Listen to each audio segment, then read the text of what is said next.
வாய்ச்சொல் அளவில் எதிர்க்கிறேன் அப்படின்னு சொல்கிறாங்க. செயல் அளவில் நீங்கள் பார்க்கும் பொழுது அவர்கள் அதை முழுமையாக நடைமுறைப்படுத்துவதற்கான அத்தனை வழிமுறைகளையும் செய்து கொண்டிருக்கிறார்கள். அடிப்படையில் உண்மையான பிரச்சனை என்ன? இங்கே இருக்கக்கூடிய வட இந்தியர்கள் வேலைக்காக வந்திருக்கிறவங்க.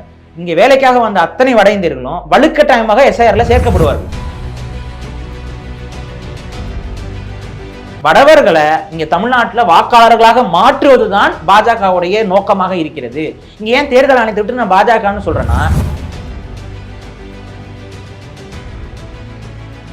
பிஜேபியோட கூட்டணியோ இல்ல பிஜேபி தனித்தோ ஒரு பெரிய சக்தியாக தமிழ்நாட்டில் மாறதுக்கான வாய்ப்புகள் உண்டு.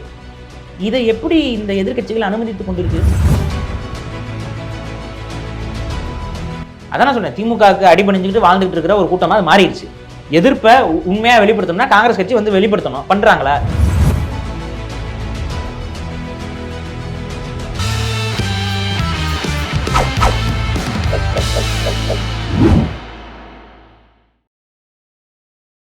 ஜெம் டிவி நேயர்கள் அனைவருக்கும் வணக்கம். தமிழ் தேசிய சிந்தனையாளர் பாரிசாலன் அவர்கள் நம்மோடு இணைந்துள்ளார். அவரிடம் விரிவாக விவாதிக்கலாம். சார் வணக்கம். சார் வணக்கம். இப்போ எஸ்ஐஆரை நீங்கள் எதிர்க்கிறீங்க, திமுகவும் எதிர்க்கிறது. திமுக உண்மையிலேயே எதிர்க்கிறதா, எதிர்ப்பது போல் நடிக்கிறதா? சார் அவங்க வாய்ச்சொல் அளவில் எதிர்க்கிறேன் அப்படின்னு சொல்கிறாங்க. செயல் அளவில் நீங்கள் பார்க்கும் பொழுது அவர்கள் அதை முழுமையாக நடைமுறைப்படுத்துவதற்கான அத்தனை வழிமுறைகளையும் செய்து கொண்டிருக்கிறார்கள். இது எப்படி எதிர்ப்பாக இருக்க முடியும்? இப்போ மக்கள் அந்த எஸ்ஐஆர் திட்டம் வேண்டாம், அதுவும் தேர்தல் ரொம்ப நெருக்கத்தில் வருது, இன்னும் 6 மாதத்தில் தேர்தல் வருதுங்கிற நேரத்தில் ஒரு 3 மாதங்களில் ஒட்டுமொத்த தமிழ்நாட்டில் இருக்கக்கூடிய அத்தனை வாக்காளர்களையும் திரும்ப புதுசாக பதிவு செய்கிறதுக்கு இணையான ஒரு செயல் தான் இது. அப்போ அதை வேகமாக செய்யணும்னு சொல்கிறாங்க. ஒரு விஷயத்தை கவனிங்க. ஆவின் பால் அவங்க எல்லாம் வாங்குவோம். கவர்மெண்டால், தமிழக அரசால் நடத்தப்படக்கூடிய நிறுவனம் தான் ஆவின். அந்த ஆவின் பால் பாக்கெட்டில் எஸ்ஐஆரில் எல்லாரும் பதிவு பண்ணுங்கன்னு பிரிண்ட் போட்டு வருது. இப்போ திமுக கையில் தான் அரசாங்கம் இருக்குது. இப்போ ஆவின் நிர்வாகம் எல்லாமே திமுகவோட மேற்பார்வையில் தான் நடந்துகிட்டு இருக்கு. இப்போ நான் கேட்குறது என்னன்னா, எஸ்ஐஆர் எதிர்க்கிற நீங்கள், எஸ்ஐஆரை நடைமுறைப்படுத்தக்கூடாதுன்னு சொல்கிற நீங்கள், ஒரு பக்கம் ஆவின் பால் பாக்கெட்டில் எஸ்ஐஆருக்கு போய் எல்லாரும் பதிவு பண்ணுங்கன்னு சொல்கிறதோடைய நோக்கம் என்ன? இப்போ எல்லாரும் பதிவு பண்ணுங்க, நீங்கள் எவ்வளோதான் அவேர்னஸ் கொடுத்தாலும் முழுமையாக இந்த பணிகள் நடந்து முடியாதுங்கிறது உங்களுக்கும் தெரியும், எனக்கும் தெரியும். அப்போ பெரும்பான்மையான மக்கள் அதில் பங்கு பெற வச்சுட்டா அதில் விடுபடக்கூடிய மக்களை பின்னாடி பார்த்துக்கலாங்கிற நோக்கம் தானே உங்களுக்கு இருக்குது. அப்போ இதுதானே பாஜக அரசு செய்யுது. பாஜக அரசுக்கு நீங்கள் இப்போ எந்த இடத்துல எதிர்ப்பு பதிவு பண்ணுறீங்க? இது ஒத்துழையாமையின் அடிப்படையில் எஸ்ஐஆரை நாங்கள் ஏற்கலை, அதற்கு நாங்கள் அடிபணியணும்னு அவசியம் இல்லை. தமிழக அரசு ஊழியர்களையும் நாங்கள் அந்த பணிக்கு அவங்களுக்கு பணிச்சுமையை கொடுக்க நாங்கள் விரும்பலை. இப்போவே பாருங்க, ஒரு பெண்மணி, ஒரு இஸ்லாமிய பெண்மணி, அவங்க அரசு ஊழியர், அவங்க தன் உயிரே மாய்த்து கொண்டார்கள். ஏன்னா பணிச்சுமை அதிகமாக இருக்குன்னு. ஏன்னா அவங்களுக்கு ஒரு நாளில் பார்த்தீங்கன்னா 850 அப்ளிகேஷன்ஸை ஃபில் பண்ணணும். ஒரு செகண்ட் யோசிங்க, ஒரு நாளைக்கு நீங்க எத்தனை பேர் சந்திச்சிட முடியும்? ஒரு நாளைக்கு 8 hours டியூட்டி தானே சார்? ஆமா, அந்த ஒரு 8 மணி நேரத்துல எத்தனை பேரை சந்தித்து எத்தனை பேர்கிட்ட இருந்து நீங்க விண்ணப்பத்தை வாங்கி அவங்க அந்த விண்ணப்பத்தை முறையாக பதிவு செய்திருக்கிறார்களா என்று பார்த்து அதை சரிபார்த்து அதை இணையதளத்தில் அப்லோட் பண்ணும். இவ்வளோ ஒரு வேலையை ஒரு நாளைக்கு 850 அப்ளிகேஷன்ஸ் நீ பண்ணு அப்படின்னு சொல்றது, இது ஏதாவது ஒரு நடைமுறை சாத்தியம் இருக்கா? இதுல அப்படி பண்ணாதான் இந்த 3 மாசத்துல முடியும். இப்போ ஒரு நாளைக்கு 850 பேரை நம்ம கவர் பண்ணாதான் 3 மாசத்துல இது எல்லாத்தையும் நடைமுறைப்படுத்தி முடிக்க முடியும். எப்படிங்க சாத்தியம் இது? அப்ப இங்க என்னன்னா, இந்த நடைமுறை பிராக்டிகலி இம்பாசிபிள். இந்த வேலையை தமிழக அரசு ஊழியர்களிடம் திணிப்பதன் மூலமாக அவர்களுக்கு எந்த அளவு மன உளைச்சல் ஏற்படும், எந்த அளவுக்கு அவங்களுக்கு பணிச்சுமை ஏற்படுது. இந்த பணிச்சுமையை கொடுக்கறதுல அவங்களால செய்ய முடியல. அவங்க 400 பேரை பதிவு பண்ணியிருக்காங்க. அப்போ அவங்களோட மேலதிகாரிகள் இது என்ன நீ வேலை செய்யல அதுன்னு சொல்லி அவங்க பேசோடனே அவங்களுக்கு மனம் உடைந்து அவர்கள் தற்கொலைங்கிற முடிவு எடுத்து அவங்க இறந்துட்டாங்க. ஒருத்தங்க இறந்துட்டாங்க, இன்னொருத்தங்க தற்கொலை முயற்சி செஞ்சு இப்ப கவலைக்கிடமான நிலையில அரசு மருத்துவ இதுல இருக்கிறாங்க, மருத்துவமனையில் சிகிச்சை பெற்று இருக்காங்க.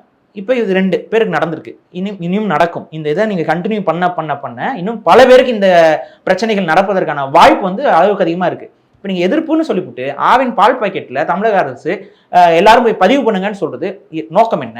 அதாவது தமிழக அரசு வெளியில எதிர்க்கிறது, அரசியலாக திமுக நாங்கள் எதிர்க்கிறோம்னு ஒரு பேச்சை சொல்லிவிட்டு, ஆனா எதிர்ப்பதற்கான எந்த ஒரு நடவடிக்கையும் எடுப்பது போல தெரியல. இல்ல ஆர்ப்பாட்டம் பண்ணாங்களே திமுக, அதுதாங்க ஆர்ப்பாட்டம் பண்றது, இது பண்றது எல்லாம் அரசியலாக நடைமுறையில நாங்க எதிர்க்கிறோம் பாருங்க அப்படின்னு சொல்லிட்டு. இப்ப நீங்க பாருங்க, டிவிகே விஜய் அவர்கள் என்ன சொல்றாரு, எஸ்ஐஆர் வந்து ரொம்ப தவறான ஒரு முறையா இருக்கு, இதை கொண்டு வருவது வந்து அரசியல் நோக்கம் கொண்டதெல்லாம் பேசிவிட்டு கடைசியில் அவர் கட்சிக்காரங்க எல்லாரும் அதுக்கு போய் பதிவு பண்ணுங்க, நம்ம கட்சிக்காரங்க மக்களுக்கு இதுல உதவி செய்யுங்க அப்படின்னா எஸ்ஐஆர்னால இருக்கக்கூடிய பிரச்சனைகள் இவங்கெல்லாம் பேசுறாங்களான்னா பேசல. நம்ம தமிழ் தேசியவாதிகள் தான் அதோடைய உண்மையான பிரச்சனைகளை பேசுறோம். அடிப்படையில் உண்மையான பிரச்சனை என்ன, இங்க இருக்கக்கூடிய வட இந்தியர்கள் வேலைக்காக வந்திருக்கிறவங்க, இங்க வேலைக்காக வந்த அத்தனை வட இந்தியர்களும் வலுக்கட்டாயமாக எஸ்ஐஆர்ல சேர்க்கப்படுவார்கள். இப்ப நீங்க பாருங்க, இப்போ ஒரு பீகார்ல இருந்து ஒரு குடும்பம் வந்து இங்க வேலைக்கு வருது, ஒரு 2 வருஷம் இங்க வாழ்ந்து வேலை செய்யறாங்க. அவங்க என்ன நினைச்சிருப்பாங்க, நம்ம திரும்ப பீகாருக்கு போயிடலாம், இங்க சம்பாரிச்சு அங்க சொத்து வாங்கிடலாம், அங்க ஒரு நிலக்குளம் வாங்கினதை நம்ம திரும்ப நம்ம சொந்த ஊருக்கு போயிடலாம், இப்படிதான் பல பேர் இருப்பாங்க. உங்களுடைய பழகக்கூடிய வேலையாட்கள் இருக்காங்களே வட இந்தியர்கள், அவங்க கிட்ட கேளுங்க, நீங்க வீடு எங்க கட்டிட்டு இருக்கீங்கன்னா பீகார்ல கட்டிட்டு இருப்பாங்க.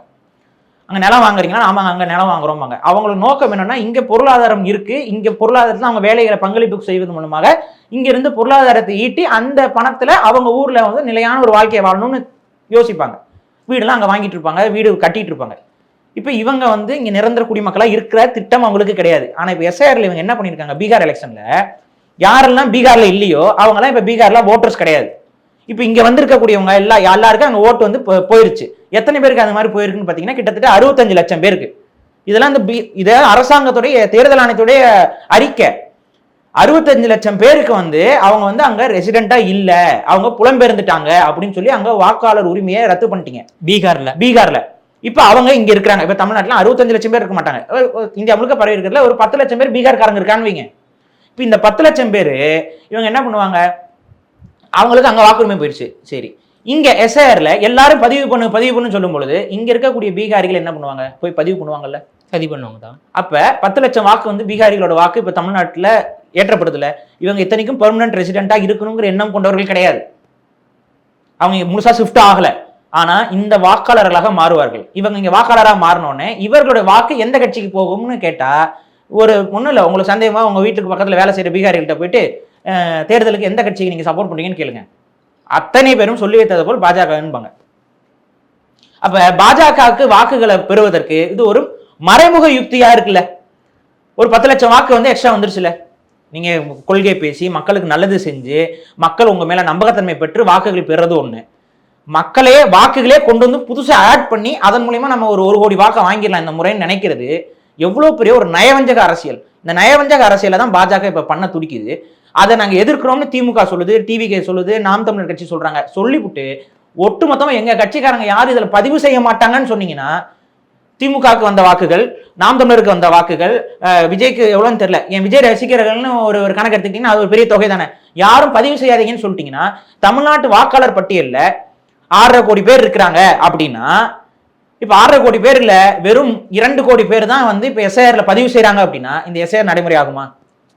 நடைமுறை ஆகாது. நடைமுறை 6,36,12,950 வாக்குகள் இருக்குங்களே. இப்ப இதுல வெறும் 2 கோடி பேர் தான் பதிவு பண்றாங்க எஸ்ஐஆர்ல. ஆட்டோமேட்டிக்கா நீதிமன்றம் என்ன சொல்லிடும், மக்கள் இதுல பங்கு பெறல, அப்ப இந்த லிஸ்ட்டை நீங்க எடுத்துட்டு போக முடியாது, பழைய லிஸ்ட்டை வச்சுதான் நீங்க தேர்தல் நடத்தும்னு சொல்லி நீதிமன்றம் சொல்லிடும். முடிஞ்சது, பிரச்சனை சால்வ். இந்த பிரச்சனையை சால்வ் பண்றணும்னு யோசிக்கிற ஒரு தமிழக அரசோ இல்ல திமுக கட்சியோ இல்ல டிவிகேவோ இல்ல நாம் தமிழரோ என்னவா சொல்லணும் மக்கள்கிட்ட, இந்த ஃபார்ம் ஃபில் பண்ணக்கூடாதுன்னு தான் சொல்லணும். இதை ஃபார்ம் ஃபில் பண்ணக்கூடாதுன்னு சொல்லிட்டா பிரச்சனை முடிஞ்சுது. ஆனா ஃபார்ம் ஃபில் பண்ணுங்க, நாங்க எதிர்க்கிறோம். எப்படி எதிர்ப்பீங்க? எல்லாரும் ஃபார்ம் ஃபில் பண்ணிட்டாங்கன்னா எதுக்கு இதை வந்து அவங்க வாபஸ் வர போறாங்க? அப்ப மறைமுகமா தமிழக மக்களை பழி கொடுக்கக்கூடிய நடவடிக்கையில் இந்த கட்சிகள் எல்லாம் உடன்படிக்கை செய்து கொண்டதாங்கிற கேள்வி இருக்கு. அப்ப இதை எதிர்த்து தான் நிக்கணும். அப்ப இதை எதிர்த்து நிக்கணும், வேற ஒண்ணும் இல்லை, நம்ம ஒன்னும் வேற எந்த புரட்சியும் செய்யல. காந்திய வழியில் அகிம்சை வழியில் ஒத்துழையாமை செய்வோம். நாங்க இதுக்கு ஒத்துக்க முடியாதுங்க, இது முறைகேடுங்க. ஏன் நான் சொல்றேன்னா, எஸ்எஸ்ஆர் ஒரு முறை இருக்கு, எஸ்ஐஆர்னு ஒரு முறை இருக்கு. எஸ்எஸ்ஆர் என்பது வருடம் தேர்தல் ஆணையம் செய்யக்கூடிய ஒரு முறைமை. அதுல வந்து இறந்தவர்கள் வந்து நீக்கப்படுவார்கள், புதுசா வந்து 18 வயசுக்கு வந்தவங்க வந்து சேர்க்கப்படுவார்கள், திருத்தம் செய்யப்படுவார்கள். அதே போல ரிப்பீட்டட் நேம்ஸ், ஃபேக் என்ட்ரிஸ்லாம் இருக்குன்னா அதெல்லாம் வந்து கண்டுபிடிக்கணும். இன்னைக்கு அதெல்லாம் கண்டுபிடிக்கிறது ரொம்ப சுலபம். இன்னைக்கு பல டெக்னாலஜிஸ் வந்துருச்சு. அதன் மூலமா ரிப்பீட்டட் நேம்ஸ், ஒரு அட்ரஸ்ல இருக்கவங்களோட இந்த வெரிஃபிகேஷன், டவுட்டட் ப்ரொஃபைல்ஸை மட்டும் தனியா பிரிச்சு அந்த டவுட் இருக்கிறத மட்டும் நீங்க டைரக்ட் வெரிஃபிகேஷன் பண்ணீங்கன்னா முடிஞ்சது பிரச்சனை. இதை செய்யறதுக்கு முடியாதான் தேர்தல் ஆணையத்தினால. கணக்கு எல்லாத்தையும் நான் புதுசா கணக்கு ஏத்துறேன்னா அவங்க நோக்கம் இங்க என்னன்னு பார்க்கணும். வடவர்களை இங்க தமிழ்நாட்டுல வாக்காளர்களாக மாற்றுவதுதான் பாஜகவுடைய நோக்கமாக இருக்கிறது. இங்க ஏன் தேர்தல் ஆணையத்தை விட்டு நான் பாஜகன்னு சொல்றேன்னா, 2023 பாஜக தேர்தல் ஆணையத்திலேயே ஒரு பெரிய மாற்றத்தை கொண்டு வந்திருக்கு. இதையும் சேர்த்து தான் பேசணும். தேர்தல் ஆணையம்ங்கிறது இந்தியாவுல நீதிமன்றத்திற்கு இணையான ஒரு பவர் கொண்ட ஒரு தனித்துவமான ஒரு அமைப்பு. அப்ப இதோடைய தனித்துவமே என்னன்னா, இது யாருக்கும் கட்டுப்படாத ஒரு நீதிமன்றம் போல இருப்பதால் தான் அதுக்கு மரியாதை. இப்போ மோடியும் அமித்ஷாவும் முடிவு செய்யற ஒருத்தருக்கு ராகுல் காந்தி தலையாட்டணும், அவ்வளவுதானே. சரி, ராகுல் காந்தி தலை ஆட்டல, 2 பேர் மெஜாரிட்டி, யார் வருவா? மெஜாரிட்டி தான் வரும். இப்ப 3 பேர் வெவ்வேறு அமைப்பு, 3 பேரும் சேர்ந்து ஒருத்தர் ஓகேன்னு ஒத்துக்கிட்டா, ஒரு மனதா ஒத்துக்கிட்டா அவரை அப்பாயின்மெண்ட் பண்றதுங்கிறது ஒண்ணு. இப்ப 2 பேர் ஒரே கட்சிக்காரங்க. இப்ப அமித்ஷா வந்து மோடி சொல்றதை எதிர்த்துற போறாளா இல்ல? அப்ப தேர்தல் ஆணையத்துக்கு கமிஷனரை நியமிக்கக்கூடிய பொறுப்புலேயே பாஜக தான் இப்ப முடிவெடுக்க முடியும். ஆமா. இப்ப ராகுல் காந்தி தலையாணின்னு தண்ணி குடிச்சாலும் அவருக்கு அங்க ஒண்ணும் இல்ல, எதிர்கட்சி தலைவரை ஒண்ணும் பண்ண முடியாது. இங்க எங்க ஜனநாயகம்? அப்ப 2023 தேர்தல் ஆணையத்தையே பாஜக தன் கட்டுக்குள் கொண்டு வந்து விட்டது அப்படிங்கிறது தான் நம்ம இங்க பதிவு செய்யணும். அப்படிப்பட்ட ஒரு தேர்தல் ஆணையம் தான் இன்னைக்கு இப்படிப்பட்ட ஒரு ப்ரப்போசலை முன்வைக்குது. இந்த ப்ரப்போசல்ல தமிழர்கள் தங்களுடைய வாக்குரிமை இழப்பது மட்டும் இல்லாமல் தங்களுடைய ஒட்டுமொத்த உரிமையும் இழப்பார்கள். ஏன்னா 1 கோடி வட இந்தியர்கள் இருப்பதாக சொல்லப்படுகிறது, தமிழ்நாட்டுல சொல்லப்படுகிறது. அதுவும் கணக்கெல்லாம் நமக்கு தெரியாது. ஏன்னா யார் வரா யார் போறாங்கிற எந்த விதமான ஒரு கணக்கெடுப்பும் தமிழ்நாட்டுல கிடையாது, இப்ப வரைக்கும் இல்ல. தமிழ் தேசியவாதிகளாக நாங்க தான் இன்னர் லைன் பர்மிட் கொண்டு வா. இன்னர் லைன் பர்மிட்னா என்ன? ஒரு வேலைக்காக உள்நுழைவு சீட்டு பெற்று வரணும். இப்ப எடுத்துக்காட்டுக்கு நீங்க ஒரு பீகாரி, நீங்க ஒரு வட இந்தியர், இப்ப நீங்க வந்து தமிழ்நாட்டில் வேலை செய்யணும்னு வர்றீங்க அப்படின்னா இந்த உள்நுழைவு சீட்டு கட்டாயம். அப்ப இந்த நடைமுறையை தமிழக அரசு கொண்டு வந்திருந்ததுன்னு வரீங்க, வந்த உடனே என்ன கேட்பாங்கன்னா, எந்த இடத்துல உங்களுக்கு வேலை?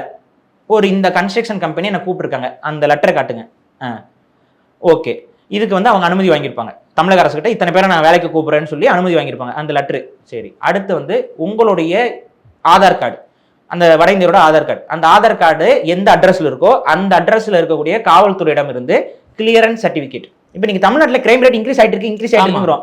தமிழ்நாட்டுடைய அதிகாரிகள் என்ன சொல்றாங்க, வந்து வடக்குல இருந்து கஞ்சா கலை எல்லாம் எடுத்து கொண்டு வந்து இங்க விற்கிறவங்க நிறைய பேர் அதிகரிச்சிட்டாங்கிறீங்க. இப்ப கஞ்சா விற்க வரவன் எப்படி கண்டுபிடிப்பீங்க? கட்டட தொழிலுக்கு வரவனை எப்படி கண்டுபிடிப்பீங்க? எப்படி? ஒரு வாய்ப்பே இல்லை. அப்ப இன்னர் லைன் பர்மிட்டை கொண்டு வாங்கன்னு இந்த திமுக அரசுக்கு கடந்த 5 வருஷமா தமிழ் தேசிய தரப்புல இருந்து பல கோரிக்கைகள் முன்வைக்கப்பட்டிருக்கு. கடந்து போயிட்டு இன்னைக்கு அவர்களே வாக்காளர்களாக மாற்ற இடத்துக்கு கொண்டு வந்து விட்டாங்க. இப்போ இன்னர் லைன் பர்மிட் இருக்குதுனாவே அவர் வந்து பெர்மனன்ட் ரெசிடென்ஸ் கிடையாது. இப்போ இங்க 1 கோடி பேரோ இல்ல 10 கோடி பேர் இருந்தா கூட அவன் பெர்மனன்ட் ரெசிடென்ட்ல அவன் ஊருக்கு போயிருவாங்கிறதான் கணக்கு. ஸோ இன்னர் லைன் பர்மிட் இருக்குன்னா அவங்களுக்கு வாக்காளர் அடையாள அட்டை கொடுக்க வேண்டிய அவசியமே இருக்காது. ஆனா இன்னைக்கு அவன் ஃபார்மை ஃபில் பண்ணி கொடுத்துருவான். இப்போ தேர்தல் ஆணையத்துடைய எமிரேஷன் ஃபார்ம்ல 13வது பாயிண்ட் என்னன்னா, பீகார் எலெக்ஷன்ல உங்களுடைய எஸ்ஐஆர் இதுல வந்து ரிஜெக்ட் செய்யப்பட்டிருந்தீங்கன்னா அந்த இதை வந்து இங்க காட்டுங்கிறாங்க. காரணம் என்ன? இங்க காட்டினா என்ன பண்ணுவீங்க? பீகார்ல ஓட்டு போடுற உரிமை கொடுப்பீங்களா, தமிழ்நாட்டுல ஓட்டு போடுற உரிமை கொடுப்பீங்க? இங்க தான் ஓட்டு போட உரிமை. அப்ப நோக்கம் என்ன? வலுக்கட்டாயமா இப்ப பீகாரிகள் இங்க ஒரு 1 லட்சம் பேர் 5 லட்சம் பேர் இருக்காங்க அப்படின்னா அவங்க எல்லாம் வந்து தமிழ்நாட்டு தேர்தலை பத்தி அவங்களுக்கு கவலையே இருக்காது. யாரோ வரட்டும் யாரோ போட்டு தான் இருப்பாங்க. இப்ப எல்லாரும் இங்க வாக்காளரா மாத்தினீங்கன்னா பிஜேபி என்ன சொல்லி நம்ம ஆளுக்கு வந்து வாக்கு போடுங்கன்னு சொல்லும். எல்லாரும் பிஜேபிக்கு போய் வாக்கு போடுவாங்க. இதை காரணம் காட்டி இந்த 1 கோடி பேர்ல இருந்து இந்த 1 கோடி பேரோட வாக்குகளும் பிஜேபிக்கு போச்சுன்னா பிஜேபியோட கணக்கு என்னவா இருக்கும்? வெற்றியா மாறும். பிஜேபியோட கூட்டணியோ இல்ல பிஜேபி தனித்தோ ஒரு பெரிய சக்தியாக தமிழ்நாட்டில் மாறுறதுக்கான வாய்ப்புகள் உண்டு. இதை எப்படி இந்த எதிர்கட்சிகள் அனுமதித்துக் கொண்டிருக்கு? இது நம்மளுக்கு என்ன சந்தேகம் வருதுன்னா, இப்ப சமீபத்துல வந்து எதிர்கட்சி தான் வந்து பாஜக கூட்டணியில் இருக்காங்கல்ல, அதுதான் இப்ப கேள்வி. உங்களுக்கு உண்மையாவே எஸ்ஐஆர் எதிர்க்கிறதா இருந்தா ஒத்துழையாமையை தானே இங்க பேசியிருக்கணும். ஒத்துழையாமையை பேசாம எல்லாரும் போய் பதிவு பண்ணுங்கன்னு பேசுறதுலயே நமக்கு இவர்களுடைய நாசகர திட்டம் என்பது இவருடைய மறைமுக ஆதரவாகத்தான் படுகிறது. அதை தான் இங்க தமிழ் தேசியவாதிகள் சொல்றோம். இங்க தமிழர்கள் நிறைய பேர் என்கிட்ட கேட்கறாங்க, அப்ப பதிவு பண்ணலைன்னா உங்க வாக்குரிமை மறுக்கட்டும்ங்கிற நான் அதான் சொல்றேன். நீங்க 6 கோடி பேரும் போய் நீங்க பதிவு பண்ணிட்டீங்க அப்படின்னா, 6 கோடி வாக்காளர் இருக்கீங்கன்னா நீங்க போய் பதிவு பண்ணிட்டீங்க அப்படின்னா அது நடைமுறைப்படுத்தப்படும். பதிவு யாரும் பண்ணலைன்னா எப்படி நடைமுறைப்படுத்துவாங்க? வெறும் இல்லைங்க, தமிழ்நாடு முழுக்க வெறும் 1 கோடி பேர் தாங்க பதிவு பண்ணியிருக்காங்க அப்படின்னா அதை நடைமுறைப்படுத்திட முடியுமா? இல்ல, படுத்த முடியாதுன்னு சொல்லி நில்லுங்க. உங்ககிட்ட எது சொன்னாலும் அரசாங்கம் சொல்லுது நான் கேட்கறேன்னு சொல்லி கேட்டுட்டு இருந்தீங்கன்னா இது வந்து பெரிய பின்னடைவுகளை அந்த அழிவு வரும்போது சந்திக்க முடியும். நம்ம ஆரம்பத்திலே நான் பல விஷயங்கள் சொல்லியிருக்கேன், அவேர்னஸ் மக்கள்கிட்ட கொண்டு வந்து கொடுக்குறோம். அதை காதுல வாங்கிக்காம கடந்து போகும்பொழுது பாதிப்பை நீங்கள் உணர்வீர்கள். அதாவது 2014ஆம் ஆண்டு முதல் 3வது முறையாக பாஜக ஆட்சி இந்தியாவில் நடைபெற்று வருகிறது. அதேபோல மாநிலங்கள் நடைபெறக்கூடிய சட்டமன்ற தேர்தலும் பாஜக மற்றும் கூட்டணி கட்சிகள் வெற்றி பெறுகிறது. இதுக்கெல்லாம் காரணம் எஸ்ஐஆர் தான். அப்படி நான் சொல்லலை. இங்க பாருங்க, பாஜகவை இங்க உண்மையாகவே தமிழ்நாட்டில் ஆதரிக்கணும்னு சொல்லி இங்க இருக்கக்கூடிய வாக்காளர்கள்லாம் ஆதரிச்சாங்கன்னா ஆதரிச்சுட்டு போட்டும். அதை நம்ம அது அரசியல். அவர் நல்லது செய்யறாங்க, அவங்கள பார்த்துட்டு இல்லை அவங்க கொள்கையை பிடிச்சி போய் ஆதரிக்கிறாங்கன்னா அது வேற. அதை நாங்கள் எதிர்த்து அரசியல் பேசுறதுங்கிறது வேற. இது ஒரு ஆட்டம் அப்படின்னு ஒன்று இருக்குன்னா ஒரு கேமை வந்து ஃபேரா பிளே பண்ணணுங்கிறதுல எங்களுக்கு மாற்று கருத்து இல்லை. ஆனா கேமையே ஏமாத்தக்கூடாது. இது ஏமாத்து ஆட்டம். வெளியில இருந்து ஆளறிக்கை வாக்கு போட வைக்கிறதுங்கிறது ஒரு ஏமாத்து கேம். இந்த ஏமாத்து கேமை தான் நாங்க எதிர்க்கிறோம். போட்டியில திறமை காட்டு, போட்டியில நீ திறமையை காட்டு, போட்டியில கொள்கையை காட்டு, போலி கேமை மாத்தக்கூடாது. இந்த கேமே ஒட்டுமொத்த அப்படின்னா அது என்னன்னா ஜனநாயகமே கேள்விக்குறியாகுது இல்ல. இது உண்மையான மக்களாட்சியா இருக்காது இல்ல.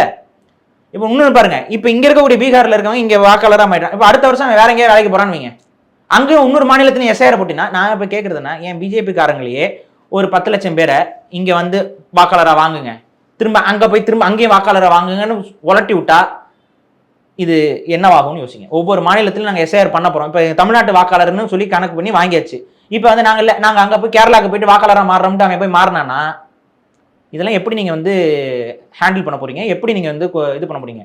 இதுவும் கரெக்டாக வடக்கில் வந்து முழுக்க முழுக்க இவங்க ஓட் சோரி பண்ணுறாங்க, ஓட்டுகளை திருடுறாங்கன்னு சொல்லி இது பண்ணுறாங்க. பீகாரில் இன்னைக்கு பெரிய அளவு அவங்க ஜெயிச்சிருக்காங்க. ஜெயிச்ச உடனே பீகாரில் பெரிய போராட்டத்தை மக்களே முன்னெடுக்கிறாங்க. அதுக்கு அவ்வளோ லட்சக்கணக்கான மக்கள் வராங்க. இப்போ இந்த லட்சக்கணக்கான மக்கள் இது வந்து இந்த தேர்தல் என்பது முறைகேடாக நடந்திருக்குன்னு சொல்லி பேசுறாங்க. இதெல்லாம் வந்து ஊடகங்கள் கூட காட்டுறதுக்கு மறுக்குது, பயப்படுது. என்ன நடக்குது? இப்போ நாங்களாம் வந்து பேச முடிஞ்ச வரைக்கும் பேசிடுறோம். இப்போ நீங்க வந்து நேரடியாக வந்து எதிர்க்கிறீங்க, ஆனா அரசியல் கட்சிகள் வந்து வெளியில எதிர்க்கிறாங்க, உள்ள வந்து முகாம் நடத்தி எல்லாரும் பண்ணுங்கன்னு சொல்றாங்க. ஆமா, இப்போ இந்த எஸ்ஐஆர் மூலமா 2026ல வந்து எப்படி வெற்றி தோல்வி நிர்ணயம் செய்ய? எஸ்ஐஆர் வந்துருச்சுன்னா வெற்றி தோல்வி நீங்க என்னங்க, பிஜேபி யார் பக்கம் நிக்குதோ அவங்க தான் ஜெயிப்பாங்க, அவ்வளவுதான். இப்ப தேர்தல் ஆணையத்து மேல எந்த நடவடிக்கை எடுக்க மாட்டோம். தேர்தல் ஆணையத்துல முறைகேடு நடக்குது. ஆனா தேர்தல் ஆணையத்துல நடக்கிற முறைகேடுக்கு அப்பாவி மக்களை நாங்க வந்து கஷ்டப்படுத்துவோம், துன்பப்படுத்துவோம், அவங்களோட உரிமைகளை பறிக்கிற மாதிரி நடந்துக்குவோம் அப்படின்னா இது ஒரு அறமற்ற போக்கு. இந்த அறமற்ற போக்குல நான் இன்னொன்னு சொல்றது, தமிழக மக்களுக்கு அழுத்தம் திருத்தமா சொல்றது என்னன்னா, நீங்க இதுல பங்கு பெறாம ஒதுங்கினா தான் இது நடைமுறைக்கு வராது. நீங்க இதுல பங்கு பெற்றுவோம், நமக்கு வாக்கு வரட்டும் அப்படின்னு நினைச்சுக்கிட்டு நீங்க பங்கு பெற நீங்க மட்டும் வாக்கு வாங்க மாட்டீங்க, கூடவே வட இந்தியர்களும் வாக்குகளை வாங்குறாங்க. வட இந்தியர்களுடைய அரசியலே வேற. நாளைக்கு இவர்கள் வாக்காளர்களாக மாறிவிட்டார்கள்னா இவங்களை சாட்டிஸ்ஃபை பண்றதுக்காக ஒட்டுமொத்த ஈக்கோ சிஸ்டமும் வட இந்தியர்களை சாட்டிஸ்ஃபை பண்ற அரசியல் செய்ய ஆரம்பிக்கும். அது தமிழர்களுக்கு விரோதமான அரசியலா போய் நிற்கும். தமிழ் தேசியம் மலர வாய்ப்பு தேசியம் மட்டும் இல்லைங்க, தமிழர்களுடைய அடிப்படை உரிமையே இங்க பறிக்கப்பட்டுரும். இங்க தமிழ் மொழிக்கான சிறப்புகள் இங்க பாருங்க, ஆல்ரெடி வந்து சென்ட்ரல் கவர்மெண்டோட ஜாப்ல வந்து பல பேர் ஹிந்திக்காரங்களாம் வந்துடுறாங்க. உங்களால தமிழ்ல ஃபார்ம் ஃபில் பண்ணி கொடுக்க முடியுதா எங்கேயாவது? உங்களுக்கு எந்த ஒரு இங்க இருக்கக்கூடிய பாமர மக்கள்லாம் வந்து ஏதாவது ஒன்று கேட்கணும் போனோம்னா அவங்களுக்கு எந்த ஒரு இது இல்லாமல் ஒரு மதிப்பு மரியாதை இல்லாமல் நடக்கிற நிகழ்வுகள்லாம் காணொலிகளாக பார்க்குறோம். அங்கெல்லாம் சில பேங்க்ல எல்லாம் போயிட்டு இது பண்ணும்போது உங்களுக்கு ஹிந்தியில் பேசுகிறாங்க, ஒன்றும் பதிவு பண்ண முடியல, ஒன்றும் நிறைய பேர் கஷ்டத்தை அனுபவிக்கிறீங்க. இதெல்லாம் என்ன ஆகும்? அடுத்து வந்து ஹிந்தி ஸ்கூல் வேணும்பாங்க, ஹிந்தி கட்டாயம்னுபாங்க, அதுக்கப்புறம் தமிழ் எதுக்கும்பாங்க. இதெல்லாம் நடக்கும் படிப்படியாக. அதுக்கப்புறம் உங்களை அடையாளம் மறுக்கப்படும். அடையாளம் மறுக்கப்பட்டப்ப உனக்கு இந்தியாவுக்கு என்ன சம்பந்தம்பாங்க, நாங்களாம் வெள்ளையா இருக்கேன் நீ ஏன்டா கருப்பா இருக்கேன்னு சொல்லிட்டு உங்களை ஒதுக்குவாங்க. இது நடக்கும். அதாவது தமிழ்நாட்டில் எஸ்ஐஆர் முறையாக நடைமுறைப்படுத்தினால் பாஜக மற்றும் அதன் கட்சி தான் வெற்றி பெறும். எஸ்ஐஆர் முறையாக நடைமுறைப்படுத்த வேண்டும் என்றால் அதுக்கு காலம் அதிகமாக வேணும். அந்த கால அவசரம் இவங்க கொடுக்காம அவசர கதியில் இது நடத்துவதன் நோக்கமே இதை வைத்து முறைகேடு செய்வது தான். இதுதான் நம்ம வந்து புரிந்து கொள்ள முடியும். இதுதான் நமக்கு ஏற்படக்கூடிய சந்தேகம். இந்த சந்தேகம் உங்களுக்கு இருக்கும், எல்லாருக்கும் இருக்கும், மக்களுக்கு இருக்கும். இந்த தேர்தல் என்பது முறையாக நடக்க வேண்டும் என்றால் என்னை பொறுத்தவரை சொல்லக்கூடிய ஒரே கருத்து என்னன்னா, இந்த இவிஎம் இருக்கிற வரைக்கும் தேர்தல் என்பது முறையாக நடக்குமாங்கிறது கேள்விக்குரியே. இவிஎம் எலக்ட்ரானிக் வாக்கு எந்திரத்தையும் இவங்க விட்டு கொடுக்க மாட்டாங்க. இன்னைக்கு வந்து வாக்காளர் அடையாளங்களையும் போட்டு குழப்புற வேலையை தான் இவங்க பண்றாங்க. இதுதான் நடக்க போகுது. இதுல எத்தனை தமிழர்களுக்கு வாக்குகள் மாறும்? இப்போ நான் ஒன்று கேட்குறேங்க, சென்னையில் வேலை பார்க்குற பல பேர் சொந்த ஊரில் வீடு வச்சிருப்பாங்க. அவங்களுக்கு ஒவ்வொரு தேர்தலுக்கும் அவங்க சொந்த ஊரில் போய் இது பண்ணுவாங்க, சொத்து பத்திலாம் அங்கே வச்சிருப்பாங்க. இன்னைக்கு நீங்கள் இப்படி பண்ண முடியுமா? பண்ண முடியாது. இப்போ எஸ்ஐஆர் வந்துருச்சு அப்படின்னா நீங்கள் உங்கள் சொந்த ஊரை விட்டு கொடுக்குற கணக்கு தானே வரும். அப்போ நீங்கள் நாடற்றவர்களாக, ஊரற்றவர்களாக, அடையாளமற்றவர்களாக தானே மாற்றப்படுவீங்க. கேட்டா எல்லாரும் இந்தியர்கள் தாங்க அப்படின்னா இது நடைமுறையில் சாத்தியப்படாது. எல்லாரும் இந்தியர்கள் அப்படின்னா இப்போ தாராவியில் இருக்கக்கூடிய தமிழரோட நிலங்கள் ஏன் பறிக்கப்பட்டுச்சு? அவங்களெல்லாம் ஏன் வெளியேற்ற சொன்னீங்க? இதே பாஜக அரசாங்கம் தானே. என்ன பண்ணிட்டு இருக்கீங்க? அங்கே எல்லாரும் இந்தியர்கள்னு சொல்லி அனுமதிக்கலாம்ல அவங்கள? தாராவியில் இருக்கக்கூடிய தமிழர்களுக்கு ஒரு நீதி, ஆந்திர காடுகளில் வந்து தமிழர்களை சுட்டு கொன்னீங்களே அவங்களுக்கு என்ன நீதி? இதே தமிழக மீனவர்கள் ஒவ்வொரு நாளும் வந்து இப்ப சமீபத்திலும் கூட கப்பல் படகுகளை வந்து கைப்பற்றி இருக்குது இலங்கை அரசாங்கம். என்ன பண்ண போறீங்க? இதே வந்து பாகிஸ்தான்காரனுக்கு ஒரு மாதிரி அரசியல் செய்றீங்க, அவனுக்குன்னா உடனே ராணுவம் அதுங்கிறீங்க. இலங்கைன்னு வரும்போது தமிழன் தானே செத்துட்டு போறான்னு கொஞ்சம் கண்டுக்காம தானே இருக்கீங்க இப்போ வரைக்கும். அப்ப என்ன நீதினா எல்லாருக்கும் இந்தியர்கள் நீங்க பாத்தீங்கன்னா எல்லா இந்தியர்களும் ஒன்னா பார்க்கணும், எல்லாருடைய மொழியும் ஒன்னா கவனிக்கணும். நீங்க சமஸ்கிருதத்துக்கு ஒரு முறை பட்ஜெட் உருவாக்கும் போது அதுக்கான பட்ஜெட் என்ன, தமிழ் மொழிக்கான பட்ஜெட் என்ன? இதுல ஏன் பாரபட்சம் காட்டுறீங்க? சமஸ்கிருதத்துக்கு ஏன் அதிக முக்கியத்துவம் கொடுக்குறீங்க? அப்போ ஏதோ ஒரு விதத்துல சமஸ்கிருதம் உங்களுக்கு வேண்டப்பட்டதா இருக்கு, தமிழ் உங்களுக்கு வேண்டப்படாததா இருக்கு. எனக்கு தமிழ் வேண்டப்பட்டதா இருக்கு, சமஸ்கிருதம் வேண்டப்படாததா இருக்கு.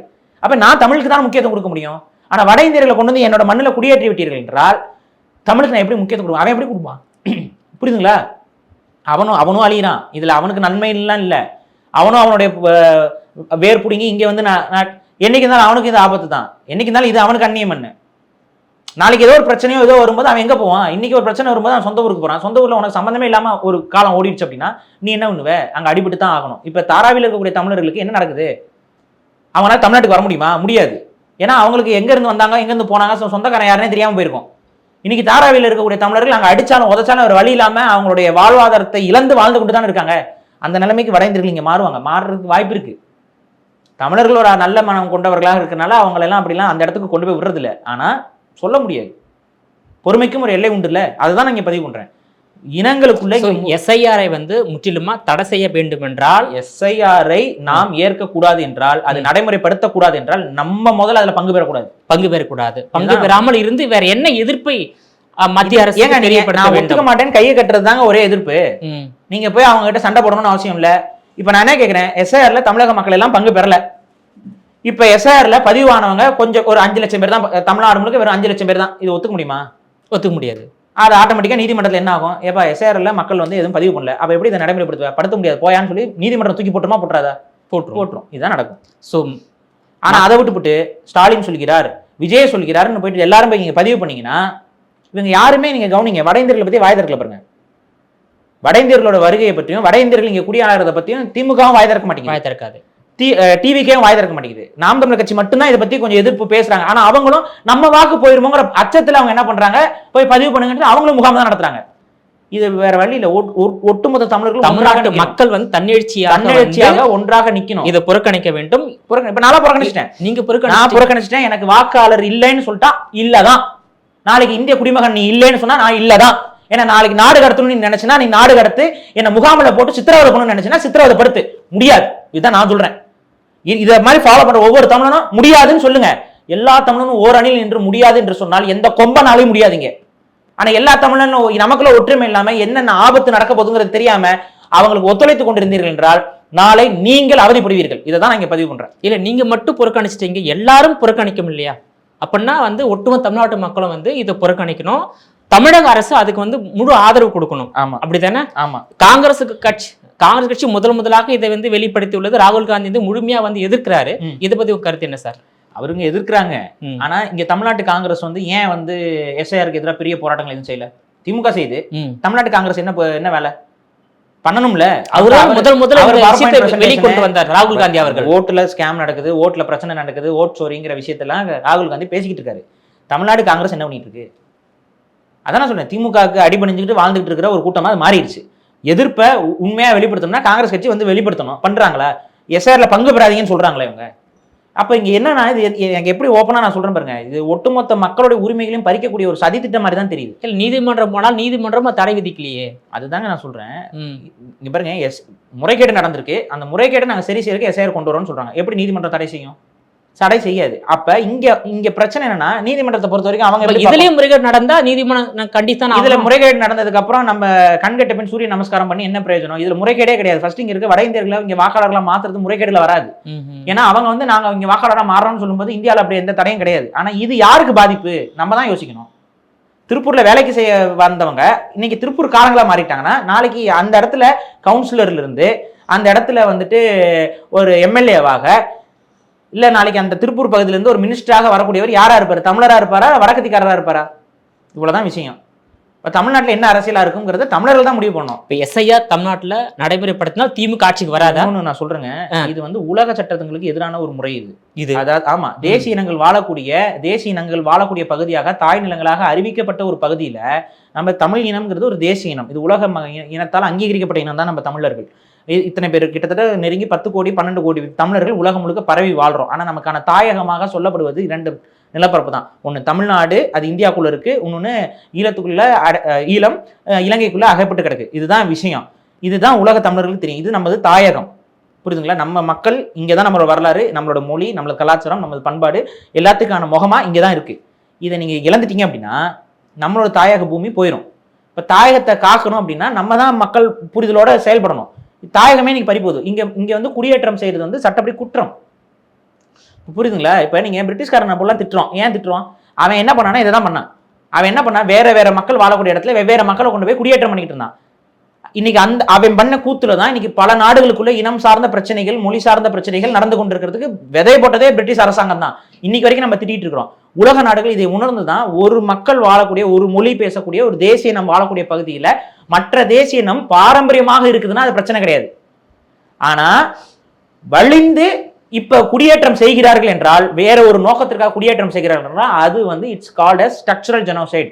திட்டமிடப்பட்ட இனப்படுகொலையாகத்தான் அது பார்க்கப்படுங்கிறது உலக சட்டங்கள் சொல்ற வழிகாட்டல். இந்த உலக சட்டங்களுக்குலாம் உட்பட்டு தான் இந்திய அரசும். இந்திய அரசு சும்மா தனியாக அப்படியே உலக சட்டத்தை மதிக்க மாட்டேன்னு சொல்ல மாட்டாங்க. இந்திய அரசும் இதுக்கு ஏற்றுதான் இருக்கு. ஆனா இன்னைக்கு இந்திய அரசு செய்யறது என்ன?